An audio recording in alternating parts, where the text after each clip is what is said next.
From Keene in the Shire, the Liberty Media capital of the world, this is Daryl W. Perry, host of FPP Radio News for Thursday, January 21st, 2016. Silver is trading at $14.17 per ounce. Gold is valued at $1,101 per ounce. And according to BitcoinAverage.com, the average price of Bitcoin is $418.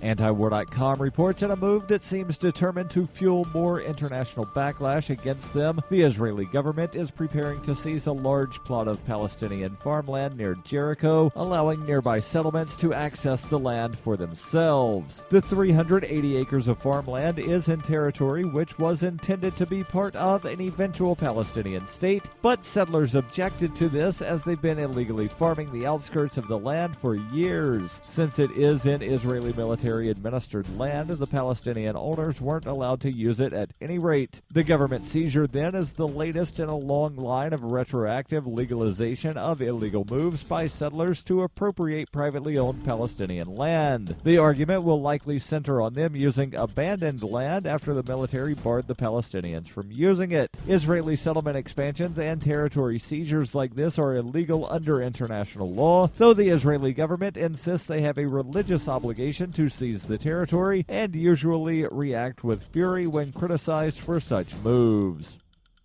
In 1999, Daryl W. Perry began a search for traditional values which led him down a path to the ideas of liberty. He tells the story in A Rebel's Journey, My Path to Liberty. Of the book, Dr. Brian Sovereign says, sometimes it's funny and sometimes I think it's crazy, but it's always authentic. Find A Rebel's Journey, My Path to Liberty by Daryl W. Perry on Facebook, read reviews on Amazon, ask for A Rebel's Journey wherever books are sold, or visit arebelsjourney.com.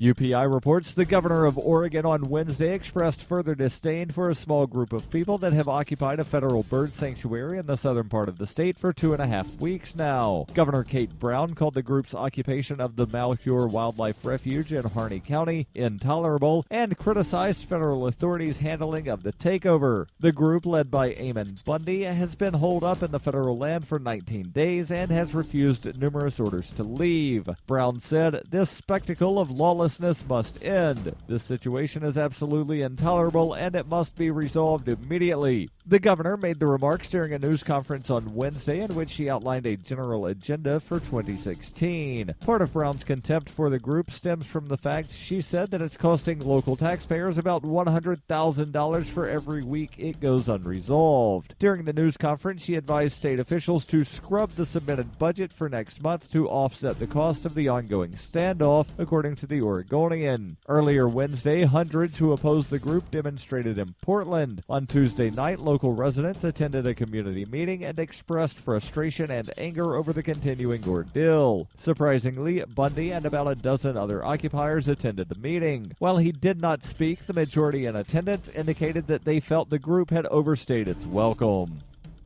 For nearly 40 years, Roberts & Roberts Brokerage has been a trusted source for buying and selling precious metals like gold and silver. They also take Bitcoin for precious metal purchases and have permanently removed the minimum purchase amount for all orders paid in the digital currency. Call Roberts & Roberts today for knowledgeable advice on buying and selling precious metals and a forward-thinking approach to new technologies. 800-874-9760 or visit online at rrbi.co.